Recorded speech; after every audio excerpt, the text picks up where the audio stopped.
rambutan, masarap to. Naku, wag na kayo bumili kay Princess ng rambutan. Sa akin na lang kayo bumili. Hay bayang, gaya-gaya ka naman. Nagtitinda ka rin ng rambutan. Bakit? Bawal ba ako magtinda, Princess? Bawal talaga, dahil pesto ko dito. Hindi naman sa itong kalsada eh, kaya pwede lang ako magtinda dito. Tignan na lang natin kung may bibili sa'yo ng rambutan, Boyong. Rambutan! Bumili na kayo sa akin ng rambutan! Princess! Ano yung paninda mo? Iska! Tignan mo! May tinda ako ditong rambutan. Fresh na fresh! Patingin! Nagpapabili sa akin si mama ng rambutan eh! Naku, Iska! Sa akin ka na lang bumili ng rambutan! Huwag na kay Princess! Boyong, nagtitinda ka rin? Oo, Iska, itong rambutan ko, bagong pitas, panigurado, matamis to. Sige, dyan na lang ako bibili. Ay, fresh na fresh nga. Hay bayang, nangago ko naman ang customer, sa akin bibili si Iska. Mas gusto bumili sa akin, Iska eh, dahil yung rambutan mo, luma na, hindi pa matamis. Iska, matamis din tong rambutan ko, kahit tikman mo pa. Talaga, Princess, may pre-taste. Oo, kaya dito ka na bumili. Sige. Eto, tikman mo. Ang tamis nga. Diba? Sabi ko sa'yo, matamis. Kaya bumili ka na sa akin ng rambutan. Magkano ba yung kilo ng rambutan mo, Princess? Dahil ikaw ang una kong customer, 100 per kilo na lang. Ano? 100 per kilo? Ang mahal naman ng rambutan mo, Princess. Bakit? Magkano ba yung kilo ng rambutan mo, Boyang? Iska, sa akin ka na lang bumili. Dahil ang rambutan ko, 50 pesos per kilo lang.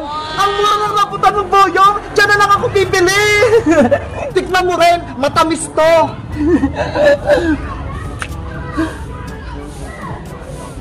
Ang tamis nga! Mura pa! Bumili ka na sa akin! Huwag na kay Princess! Sige! Bibili ako ng 1 kilo, Boyong!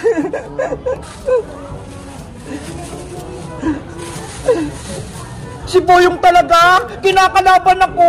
Paano kaya ako makakabenta nito? Alam ko na! Iska! Ano yun, Princess? Itong rambutan ko, nagbago na ng presyo. Piso na lang 1 kilo.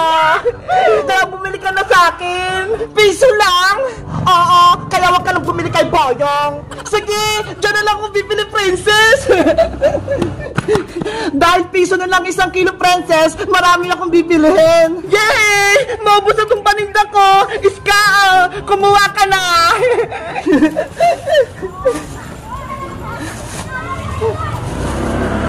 Hindi ako pwede magpatalo kay Princess. Dapat naubos ko rin itong mga rambutan ko.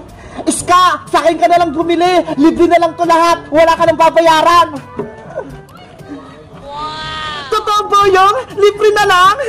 Sige, akin na lahat yung mga rambutan mo. Ano? Libre na lang yung rambutan ni Boyong? O ito, kunin mo na to lahat. Thank you, Boyong. Wala nang bawian, ha? Ubus na itong rambutan ko. Si Princess, madami pa.